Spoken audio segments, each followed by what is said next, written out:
कल्पना करा, कडक उन्हात एका लहान मुलाला तहान लागली आहे. समोर पाण्याचा माठ आहे, पण तो त्याला स्पर्शही करू शकत नाही, कारण त्याचा जन्म एका विशिष्ट जातीत झाला आहे म्हणून. पाणी पिण्यासाठी दुसऱ्याच्या दयेची वाट पाहावी लागणे हे त्या मुलाच्या मनावर किती वाईट परिणाम करणारे ठरले असेल.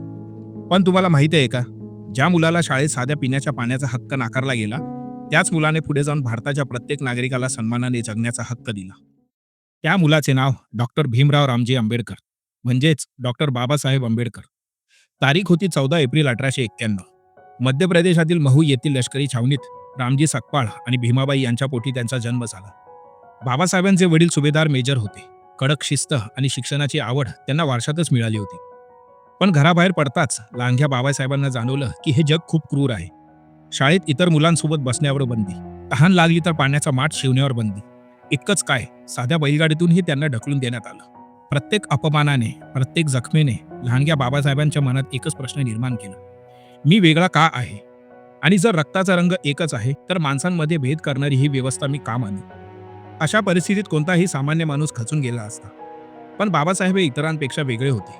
त्यांनी ठरवलं की ज्या व्यवस्थेने मला वाईट टाकलं, त्याच व्यवस्थेला मी ज्ञानाच्या जोरावर आव्हान देईन. त्यांनी केवळ विरोधासाठी विरोध केला नाही, तर त्यांनी स्वतःला इतकं सक्षम बनवलं की उद्या जाऊन जगाला त्यांची दखल घ्यावी लागली. त्यांचा लढा हा फक्त एका जातीचा नव्हता, तर तो माणसाला माणूस म्हणून स्वीकारण्यासाठीचा लढा होता. भविष्यात महूमध्ये जन्मलेल्या या मुलाच्या क्रांतीचे पडसाद फक्त भारतातच नाही, तर जगभर उमटले. पुढे त्यांनी कोलंबिया आणि लंडनमध्ये जाऊन अर्थशास्त्र आणि कायद्यात अशा पदव्या मिळवल्या ज्या आजही जगभरातील अनेक विद्वानांसाठी प्रेरणा आहेत. त्यांच्या याच बुद्धिमत्तेने भारताची अर्थव्यवस्था, वीज धोरण, जल व्यवस्थापन आणि महिलांचे कायदेशीर अधिकार बदलले. मित्रांनो, बाबासाहेबांचा जन्म हा केवळ एका बालकाचा जन्म नव्हता, तर तो एका क्रांतिकारी विचाराचा जन्म होता. आज आपण ज्या प्रगत, लोकशाहीवादी आणि आधुनिक भारताचे स्वप्न पाहतोय, त्या स्वप्नांचा भक्कम पाया याच महापुरुषाने आपल्या रक्ताचं पाणी करून रचला होता. पण कोलंबिया आणि लंडन सारख्या जागतिक विद्यापीठातून सर्वोच्च पदव्या मिळवून जेव्हा बाबासाहेब मायदेशी परतले, तेव्हा स्वतःच्याच देशात त्यांना राहण्यासाठी एका ठिकाणी जागा नाकारली गेली. ज्यांच्या बुद्धिमत्तेचा डंका जगात वाजत होता, त्यांना इथल्या व्यवस्थेने प्रचंड अपमानित केलं. असा कोणता भीषण प्रसंग होता ज्याने एका शांत विद्वानाचा लढा धगधगत्या ज्वालेत बदलला, आणि त्या एका घटनेने बाबासाहेबांच्या आयुष्याला कोणतं नवं वळण दिलं? हे सर्व आपण बाबासाहेबांच्या जीवनावरील आधारित या विशेष सिरीजच्या दुसऱ्या भागात सविस्तर पाहणार आहोत. बाबासाहेबांची आयुष्यगाथा इतकी महान आहे की ती सर्व एकाच व्हिडिओमध्ये मांडणं थोडं अशक्य आहे.